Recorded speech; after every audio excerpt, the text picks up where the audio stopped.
de hoje eu vim trazer para vocês o saldo da lista de desafio Rory Gilmore. É uma lista com muita coisa, são 339 livros.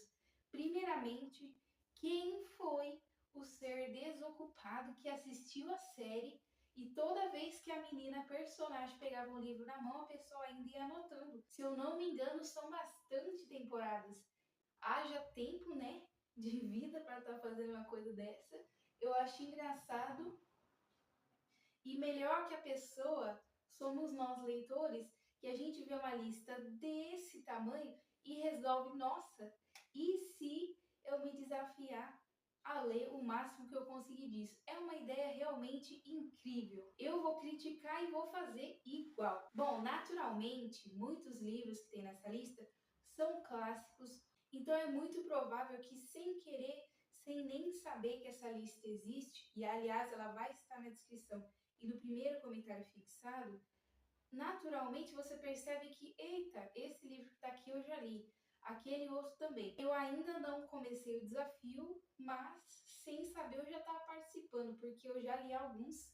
E realmente não é muita coisa. Como eu falei no vídeo de ontem, eu imaginava que eu já teria lido menos de 20, o que já é um número ínfimo, perto de quase 340, né? É uma diferença enorme. Eu só não imaginava que eram menos de 10. Olha só que beleza! Se 20 estava ruim, 7 consegue ser ainda pior. Mas eu vou começar o desafio e a gente vai ver esse número crescer. Não todo livro que eu ler eu vou atualizar para vocês. Eu pretendo um dia trazer a atualização de como que esse número evoluiu. Porque é uma diferença você ler na intenção de cumprir uma meta e você ler despretensiosamente sem saber qual que é o objetivo final. Voltei, galera. Eu fui muito inteligente de deixar a lista no celular que eu estou usando para filmar. Olha como eu sou um ser que pensa, né? O 45º livro, que é Alice no País das Maravilhas, eu já li e é um livro que estava na minha bookshelf, na minha estante no passado. Eu acho que eu doei no ano passado mesmo. Como eu já tinha essa ideia, faz tempo, gente, que eu tô pensando nisso, tá? É um livro que muita gente pensa que é infantil e não é que não seja ou não possa ser, mas eu acho que existem reflexões ali que a criança nem sabe o que é ainda. Vamos dizer que é um livro que ele não tem idade, porque você pode ler como criança e achar divertido, e caso você nunca tenha lido, na adultez você pode ler também e entender de outra forma, não necessariamente divertido, mas entender as partes de reflexão nele. Então é bem interessante. E, para quem não sabe, não tem nada a ver com o filme da Disney, tá? Do Tim Burton, com o Johnny Depp, com a Anne Hathaway. Um dos livros que eu li, eu vou colocar qual que é a posição dele na lista. Agora vocês conseguem ver que os dois aqui, ó, são pequenininhos. É o modelo deles mesmo, mas ele de fato são curtos.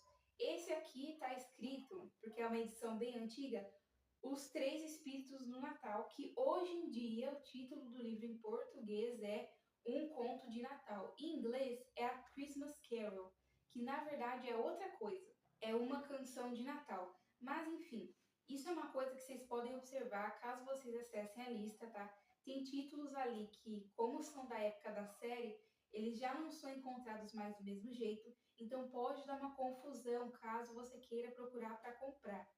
Por exemplo, tem alguns títulos que estão errados, inclusive, mas logo logo vou citar.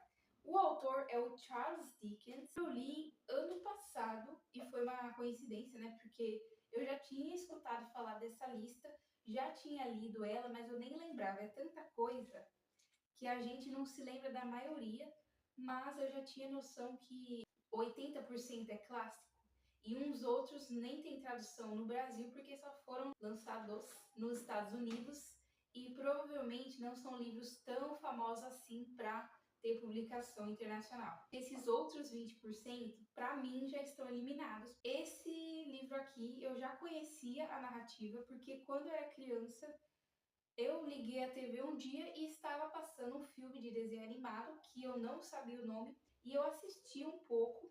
Eu achei a história esquisita, porque o protagonista, que é um senhor, ele realmente, eu acho que ele transpareceu muito mais a personalidade no filme do que no livro. No livro fala que ele é uma pessoa rabugenta, tipo Lula Molusco. É uma comparação esquisita, eu sei. Mas ele é daquelas pessoas que vê o mal em tudo, nada tá bom, tá sempre insatisfeito com as coisas e sempre reclamando, porque ele teve algumas decepções na vida, porém ele mesmo só piorou, porque o jeito como ele reagiu a isso só atraiu mais coisa que deixava a vida dele sem graça ou ruim, enfim. Fora isso, eu não vou querer dar muito detalhe para quem quiser ler descobrir, porque é uma história, na verdade, bem simples, que hoje em dia não é grande coisa. Mas o Charles Dickens foi uma pessoa que, em sua época, ele realmente mobilizou a população da Inglaterra, se eu não me engano, que é o país dele, a mudar totalmente os costumes em relação a certas coisas. Por exemplo, um dos livros que eu vou citar, que tem vários do Charles Dickens na lista, David Copperfield, Grandes Esperanças, que na lista está escrito Grandes Expectativas, mas o título está errado. E, se eu não me engano, esse livro aqui se passa em poucos dias, são 3 dias, por isso que se fala os 3 espíritos do Natal. É um espírito por dia que vai aparecer e vocês vão entender o objetivo disso lendo, né? Na época em que esse livro foi escrito, as pessoas da Inglaterra estavam vivendo um momento muito ruim, imagino que de muita miséria, porque é um assunto que o Charles Dickens escreve muito. Em Oliver Twist, isso é bastante destrinchado, porque esse livro aqui é muito curto, então ele fala sobre as classes sociais, sobre as pessoas que estão na pobreza, fala, só que por ter poucas páginas, claramente não vai ser uma coisa muito desenvolvida. Agora, Oliver Twist, se eu não me engano, é um calhamaço, né? Aqueles livros bem grandes.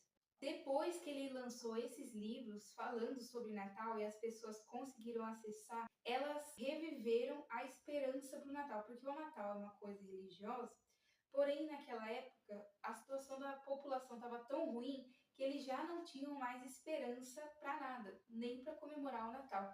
Então essa publicação foi muito importante. Eu acho interessante para quem gosta de religiosidade que leia esse daqui. Mas é claro que no fim das contas é um livro de ficção.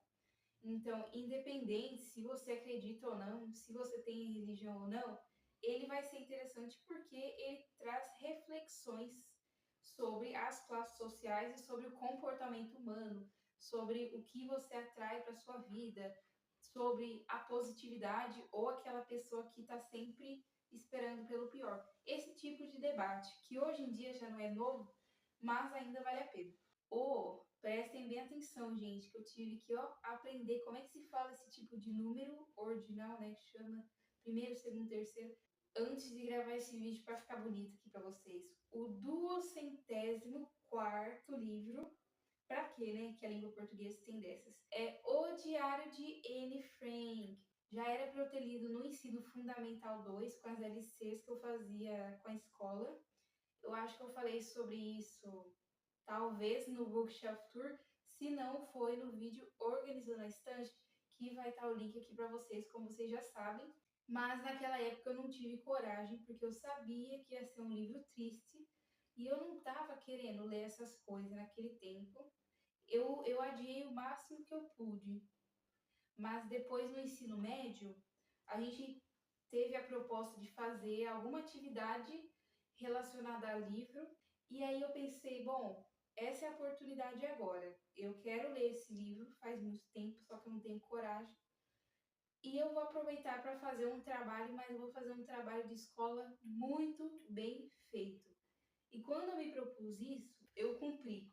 E depois, em um momento, a professora me chamou e perguntou se eu tinha a intenção de um dia escrever um livro.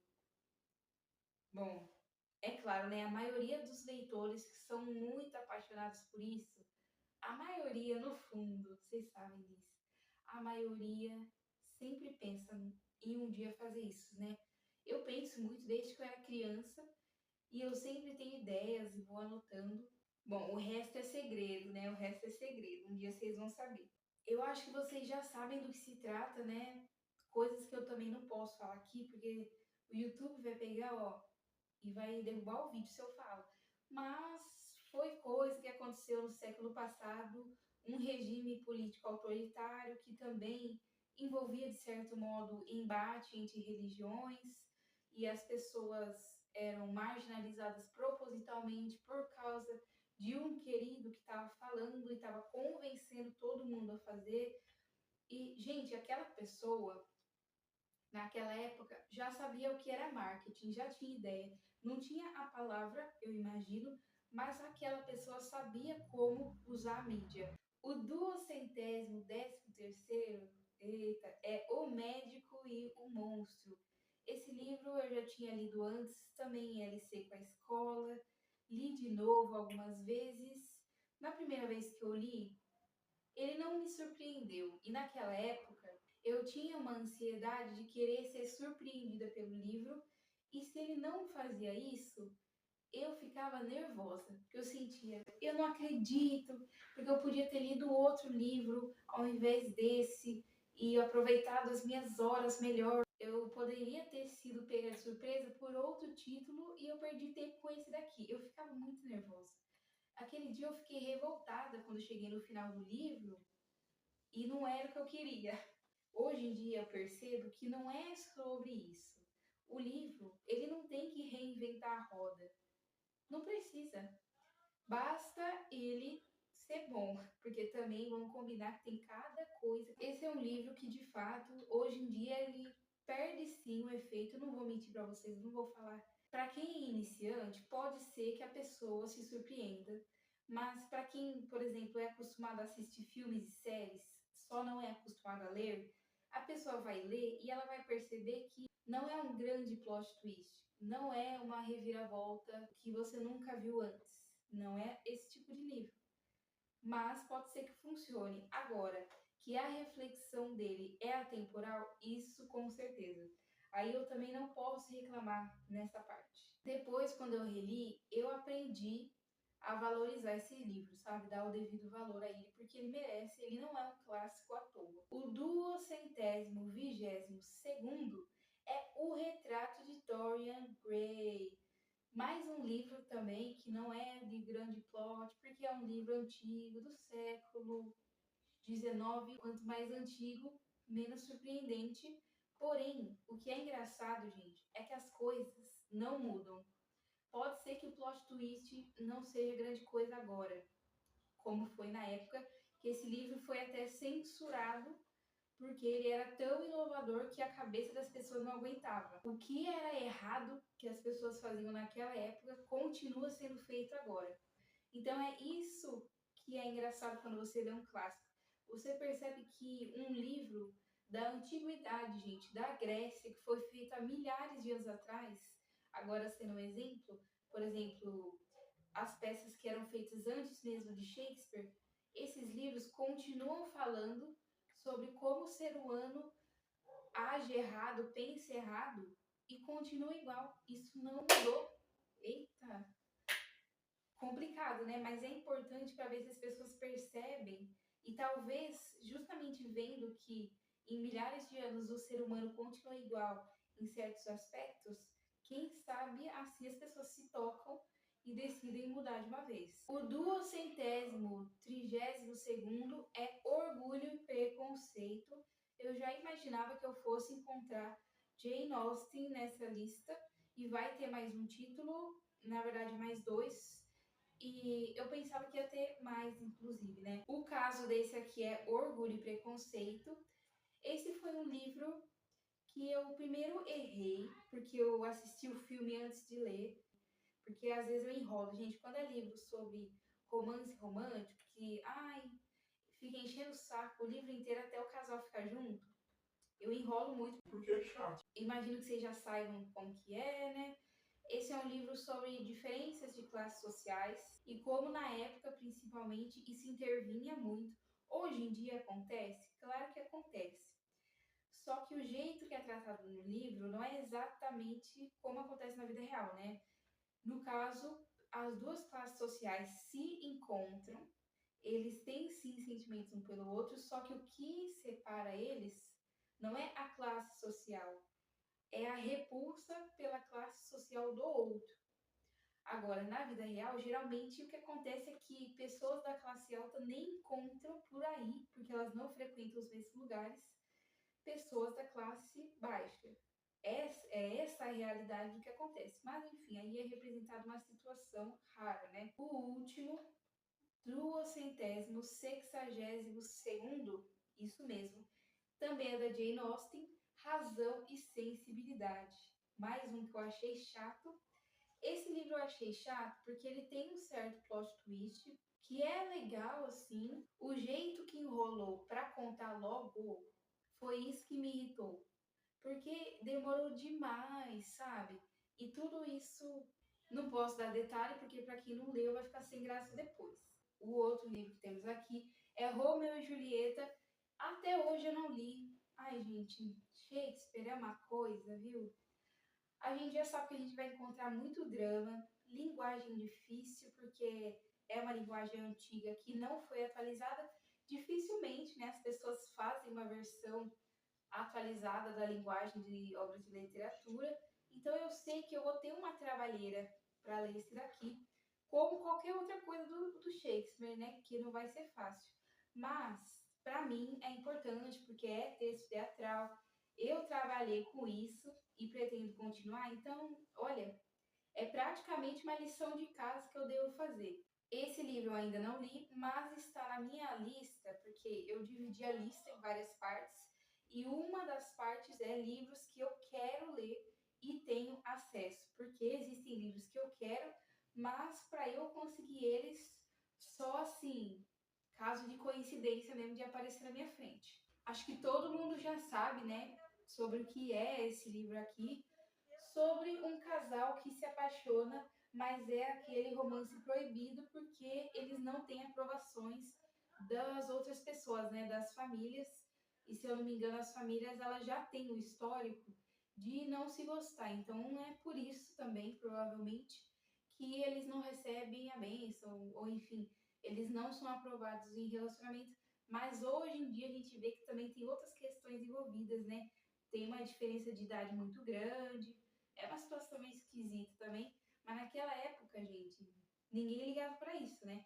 Hoje que a gente percebe que é nocivo, é um problema. Pelo que eu vejo nessa edição aqui, a diagramação é de boa, não é exatamente de teatro. Eu prefiro quando está na formatação de teatro, que eu mostrei no vídeo de Bookshelf Tour, que vai estar aqui embaixo na descrição e no primeiro comentário fixado, que é uma diagramação que tem tanto espaço, que você dá uma enganada no cérebro e parece que é mais rápido de ler. Não é. Porém, eu acho que isso incentiva, sabe? Isso dá um pouco mais de ânimo, porque o cérebro pensa que vai dar menos trabalho.